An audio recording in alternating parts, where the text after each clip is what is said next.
Bonjour, alors aujourd'hui on va faire une petite introduction au module d'analyse éléments finis de TopSolid qui va nous permettre de regarder des contraintes et des déformations sur une pièce sur laquelle on va venir appliquer des chargements. Alors pour faire ça, vous avez un dossier qui a été préparé, donc c'est vraiment une introduction puisque la plupart des réglages sont déjà faits, vous allez juste lancer l'analyse et puis regarder les résultats. Donc vous avez un dossier dans votre projet qui s'appelle arroseur carré. Si vous l'ouvrez, à l'intérieur vous avez donc le brut et le fini de la pièce sur laquelle on a travaillé, donc le corps d'arroseur. Vous avez également un assemblage brut fini. Et puis vous avez un montage d'usinage. Alors il y a deux solutions de proposer. Là je vous ouvre la première solution qui est proposée. C'est celle sur laquelle on va faire l'analyse ensemble. Donc voilà, sur cette première solution qui est proposée, on retrouve une équerre avec trois touches. On va venir positionner notre pièce sur les trois touches. Il y a également deux bossages qui forment un centrage et puis une touche ici pour faire un appui ponctuel, pour finir l'isostatisme. Et puis du côté du maintien en position, on retrouve les trois sauterelles qui sont ici, qui sont placées au-dessus des appuis. Alors, dans votre dossier, vous avez aussi un sous-dossier matière qui contient donc les définitions de 4 matières, de l'ABS, du PLA, de l'AN-AW 2017, donc un aluminium, et du S355, un acier de construction standard. Ce sont les différentes matières que l'on va tester et que l'on va appliquer sur la pièce, donc sur l'équerre que j'ai appelé la base, pour voir les déformations et les contraintes sous les efforts d'usinage. Puis vous avez dossier montage 1, montage 2, donc on va s'intéresser à montage 1 pour l'instant. À l'intérieur, vous avez des pièces utiles pour le montage, et puis vous avez la base. Donc je vais ouvrir la base, je vais fermer les deux autres documents qui ne nous intéressent pas. Donc voilà la base qui est formée d'une équerre qu'on voit ici. Il y a trois bossages rectangulaires qui servent de support aux sauterelles, et puis il y a trois petites surfaces rondes ici qui sont les supports des appuis ponctuels qui font l'appui plan. Alors c'est un document qui est paramétré, donc pour accéder aux paramètres il faut aller dans Entité, donc moi je l'ai ici là en bas, Entité. Si vous ne l'avez pas, il faut aller sur le logo TopSolid tout en haut, vous cliquez dessus, Affichage, et vous activez les entités qui sont ici. Et dans Entité vous avez Paramètres, donc dans Paramètres on voit qu'il y a déjà un matériau qui est appliqué, on verra comment on change de matériau. Et puis vous avez un paramètre E, l'épaisseur qui vaut 5 mm. Donc c'est l'épaisseur de la plaque ici. Si je change la valeur de E, je vais lui mettre 15 mm, puisque c'est votre deuxième paramètre à tester, et la plaque augmente son épaisseur au niveau du pied et puis au niveau de la partie verticale. Alors je vais le remettre à 5 mm, voilà. Le matériau, je vous fais commencer l'analyse par le matériau ABS, donc on va aller appliquer un matériau ABS. Donc je vais aller dans Outils, Matériaux et revêtements, et puis je vais venir sélectionner l'ABS. Donc d'abord il faut sélectionner la catégorie du matériau. L'ABS il va être dans les polymères thermoplastiques, et matériaux je vais sélectionner ABS. Je valide. Et on voit que dans mes paramètres sur le côté, là, le matériau est bien l'ABS. Je vais enregistrer ce document. Une fois que ça c'est fait, je vais ouvrir le document qui est juste en dessous avec ce petit icône là. Donc si je laisse la souris dessus, il nous dit que c'est un document de préparation d'analyse. Donc je vais ouvrir ce document. Dans les onglets en haut, vous avez un onglet que vous avez encore jamais vu, qui est l'onglet Analyse, et le troisième petit icône s'appelle Assistant, donc je vais cliquer dessus. L'assistant, il va nous dire s'il y a des choses qui sont manquantes ou pas. Donc là, il n'y a rien qui manque. Il nous dit qu'on a des chargements qui sont définis, des chargements thermiques qui pourraient être ajoutés, mais c'est pas une pièce qui va travailler au froid ou au chaud, donc ça ne nous intéresse pas. Des conditions limites sont définies, des conditions limites peuvent être ajoutées si on veut, oui. Les structures sont maillées et les matériaux sont définis. Donc on pourrait directement lancer la simulation. Alors je vais quand même vous expliquer un petit peu ce document. Donc là, vous voyez, quand j'ai fait ça, là, j'ai un affichage gris par-dessus ma pièce. Ça, c'est le maillage. Je vais revenir à l'étape d'avant. Donc tout en haut ici, là, vous voyez, j'ai étape maillage. Si je clique dessus, je peux accéder aux différentes étapes de mon document. Donc, je vais aller à l'étape définition. À l'étape définition, qu'est-ce que je vois? Je vois que j'ai ici ce petit symbole qui veut dire encastrement et qui est appliqué sur cette face. Ça veut dire que toute cette face est encastrée et que j'ai décidé que cette face ne pouvait pas bouger, puisque c'est la face qui est plaquée sur la table, donc elle ne bouge pas. J'ai aussi des flèches qui sont sur cette partie-là qui représentent des efforts. Donc j'ai un jeu de flèches ici et un autre jeu de flèches là.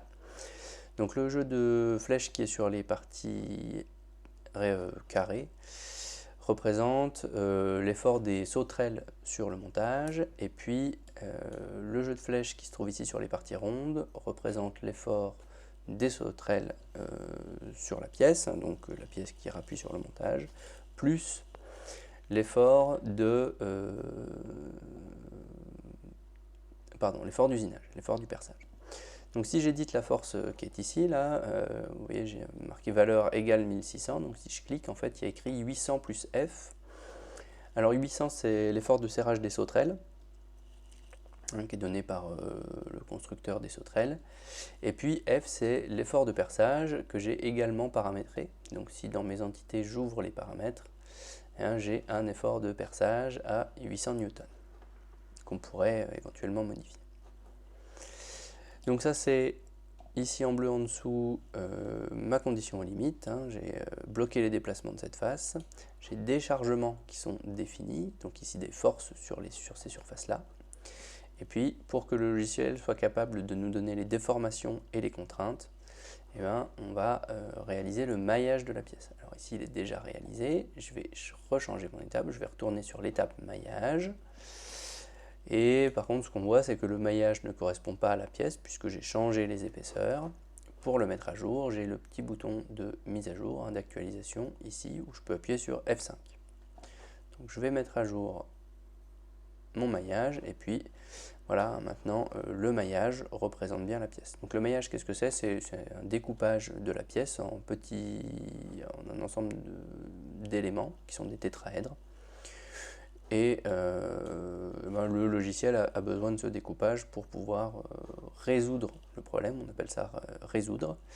On lui pose un problème, on lui donne une géométrie, des conditions limites en déplacement, des chargements, et puis on lui demande de déterminer les contraintes et les déplacements. Donc justement, pour résoudre le problème, je vais venir appuyer sur le bouton résolution qui est ici. Il va me créer un nouveau document. Là, vous voyez, il vient de m'ouvrir un nouveau document qui est l'analyse statique linéaire, comme il l'appelle. Donc la résolution d'analyse va prendre un petit peu de temps en fonction de la taille de la pièce qu'on a mis, de la taille des éléments, et puis de la puissance de calcul de l'ordinateur. Donc là, il me donne un résultat en déplacement avec une échelle de couleur. Vous retrouvez l'échelle de couleur sur le côté, et qu'est-ce qu'il nous dit? Il nous dit qu'on a un déplacement maximum de 68 mm sur les parties en rouge qui sont ici.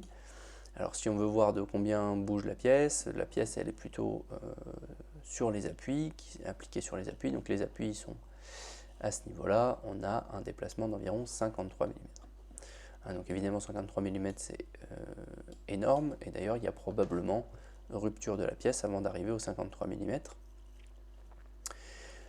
Pour savoir si on a rupture, on va aller regarder les résultats en contrainte. Alors pour regarder les résultats en contrainte, je vais dans mon onglet résultats, et puis j'appuie sur la petite flèche, là vous voyez, on peut demander un résultat en contrainte ou en déplacement. Donc là il m'affichait le résultat en déplacement, je vais lui demander le résultat en contrainte. Alors il me demande si je veux des contraintes de von Mises, principale ou Tresca. Ça, on ne va pas rentrer dans les détails. Vous gardez von Mises et on valide le résultat. Donc là, il nous dit que la contrainte maximum, elle est obtenue ici, là dans l'arrondi juste au-dessus de ce renfort. Et on a une contrainte maximum à 140 MPa. Alors est-ce que c'est beaucoup pour notre matériau? Ben ça, vous pouvez le savoir en ouvrant le matériau. Donc dans matière, ABS, je vais venir ouvrir le document ABS. Je l'ouvre et donc vous voyez les caractéristiques matériaux qui sont rentrées ici. La limite à rupture, elle est de 44 MPa et la limite d'élasticité à 39 MPa. Donc avec notre analyse à 140 MPa, on est bien au-delà, donc là il y aurait rupture du montage. Voilà, donc avec ça vous pouvez compléter le document qui vous est demandé. Quand on veut modifier quelque chose, ben, il faut retourner sur le document ici de CAO. On va pouvoir changer le matériau, changer l'épaisseur. Donc moi par exemple je vais changer l'épaisseur, je vais mettre 8. J'enregistre, je retourne sur mon document de préparation d'analyse, je le mets à jour, et puis je retourne sur l'analyse statique linéaire, donc là il refait une résolution qui prend à nouveau plus ou moins de temps, donc plus on va mettre une pièce épaisse, plus il va prendre de temps, puisqu'il y aura plus d'éléments.